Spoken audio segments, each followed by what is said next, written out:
Good morning, and welcome to Redeemer Lutheran Church in Columbia, South Carolina, where we're part of the ELCA. I'm Pastor Gary Lodeholt. I often find it interesting that the last hymn in our hymnal is "Oh, for a Thousand Tongues to Sing." We get to the end of over 800 hymns, and the last one is one that seems to say we've hardly scratched the surface of the praise we want to sing to God. Our single tongue isn't enough, and if only we had more. That's interesting, but there's more in that hymn, particularly about new beginnings. The hymn proclaims the joy of salvation as a fresh start and getting new life. Look particularly at verses 4 and 5.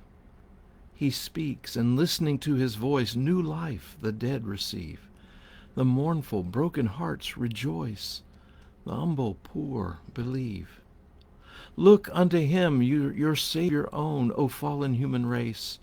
Look and be saved through faith alone, be justified by grace. The hymn celebrates God, and especially God's gift of fresh starts and new life. That's our topic for this first full week of the new year. As the gift of time is laid out before us, we want to fill it with praising God, but also with noticing how God makes our lives fresh and new. In God, we get a new beginning again and again. Today, let's see how that gets played out with the king of Judah named Jehoiachin. Trying to make sense of this time period in the Bible can be challenging. It's right at the end of when Babylon conquered and destroyed Jerusalem, but the best I can understand is that Babylon conquered, but then established something of a vassal state led by a king named Jehoiakim. When things didn't go well, Babylon came back and put a new person in charge with the name of Jehoiachin. Still with me? Eventually that didn't go well either, and Babylon returned again and utterly wiped out Jerusalem, deposed Jehoiachin, and took the people into exile, leaving only ruins behind. As for Jehoiachin, he was taken to Babylon as a captive. For 37 years he remained imprisoned, a forgotten figure of Israel's failed monarchy.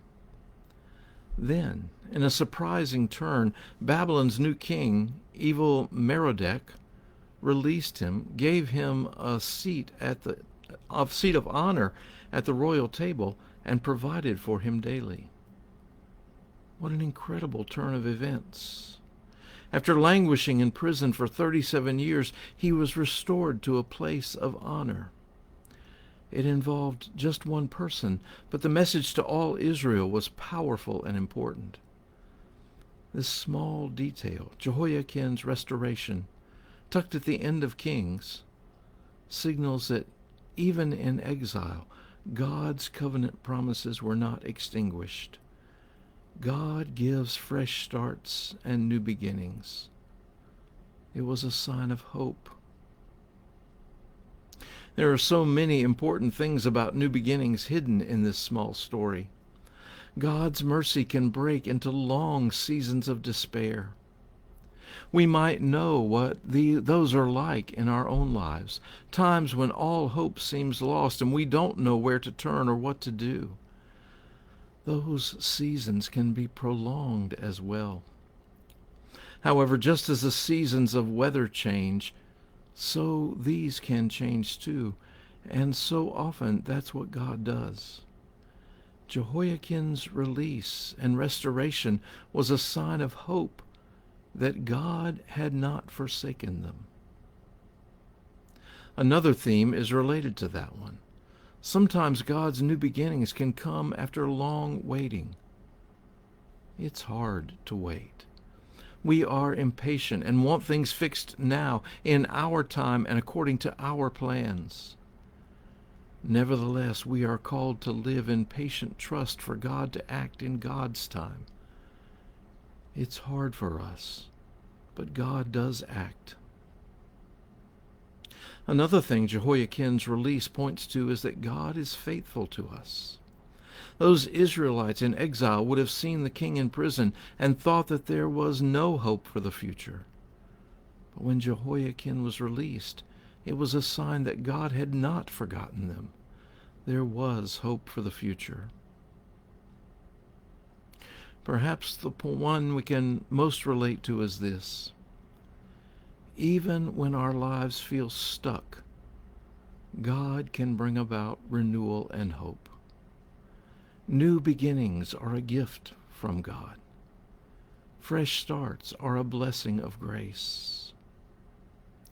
As the hymn we talked about earlier says, He speaks, and listening to His voice, new life the dead receive. The mournful, broken hearts rejoice. The humble poor believe. God gives new beginnings. If only we had 1,000 tongues to sing God's praise. Thanks for sharing these moments with me, and remember to let this day belong to God.